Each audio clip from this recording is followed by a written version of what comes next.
નર્મદા લાઈવમાં તમારું સ્વાગત છે। રાજપીપળાના રાજવી પેલેસમાંથી કોઈ અજાણ્યા ચોરો દ્વારા રાજાની પિસ્તોલ સહિત કિંમતી ચીજવસ્તુઓની ચોરી થઈ હોવાની ચર્ચા કેટલાક સમયથી નગરમાં ચાલી રહી હતી, ત્યારે આખરે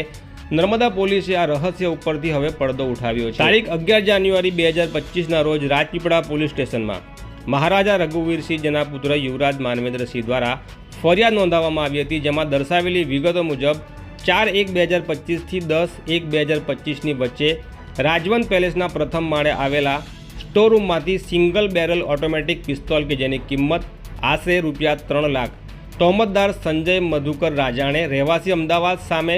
ચોરી કરી જવા અંગેની ફરિયાદ નોંધાવવામાં આવી હતી। પિસ્તોલ ચોરી થવાની ફરિયાદ દાખલ થતાં જ નર્મદા પોલીસ એક્ટિવ થઈ હતી અને જુદી જુદી ટીમો બનાવી ગુનામાં સંડોવાયેલા આરોપી સંજય મધુકરને અમદાવાદ ખાતે આવેલા મકાન નંબર 23 જયદેવ પૂજા પંડ્યાની ચાલી ખાતેથી પકડી પાડી ચોરીનો મુદ્દામાલ પિસ્તોલ રિકવર કરી હતી અને આ ગુનામાં સંડોવાયેલા અન્ય આરોપી બાબતે પોલીસ પૂછપરછમાં અન્ય આરોપી મિતેશ કલ્પેશભાઈ રાવલ રહેવાસી વિશ્વકર્મા મંદિરની બાજુમાં સોમા તળાવ મૂળ રહેવાસી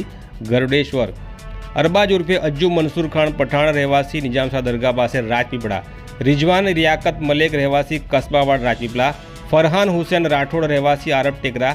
રાજપીપળા, આમ કુલ 5 આરોપીઓને ઝડપી પાડી ચોરીના પૈસાથી મોજ શોખ માટે વસાવેલા વાહનો, Bullet motorcycle, Maruti Swift car, Chevrolet કંપનીની ક્રૂઝ કાર અને તેમની અંગઝડતીમાંથી મળેલા 5 મોબાઈલ જેની કિંમત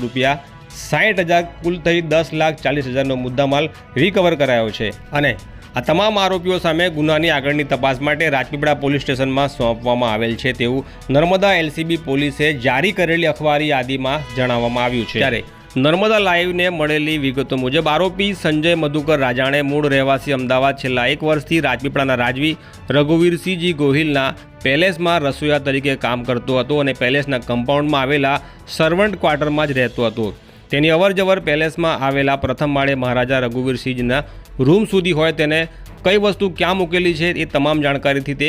વાકેફ હતો। ત્યારે સંજય મધુકર સહિતના 5 આરોપીઓએ ચોરીના પૈસાથી મોજશોખ માટે એક પછી એક બુલેટ મોટરસાયકલ, મોંઘાદટ મોબાઈલ ફોન અને લક્ઝુરિયસ કારોની ખરીદી કરી વારાફરતી વપરાશ કરતા હોવાનું જણાયું છે। ત્યારે રાજપીપળાના રાજવી પેલેસમાં રસોઈ માટે કામે રાખવામાં આવેલા આરોપીના સંપર્કમાં અન્ય આરોપીઓ કેવી રીતે અને શા માટે આવ્યા એ વિશે નગરમાં અલગ જ પ્રકારની લોકચર્ચાએ જોર પકડ્યું છે। જોકે પોલીસની ઊંડાણપૂર્વકની તપાસમાં સત્ય સામે આવી શકે છે। હાલ તો વગર મહેનતે મોજ શોખ પૂરા કરવા માટે રસોઈયા સહિતના 4 યુવાનો હવે જેલના સળિયા પાછળ ધકેલી દેવામાં આવ્યા છે। આ જ પ્રકારના સમાચાર માટે નર્મદા લાઈવની આ ચેનલને સબસ્ક્રાઈબ કરી રાખજો।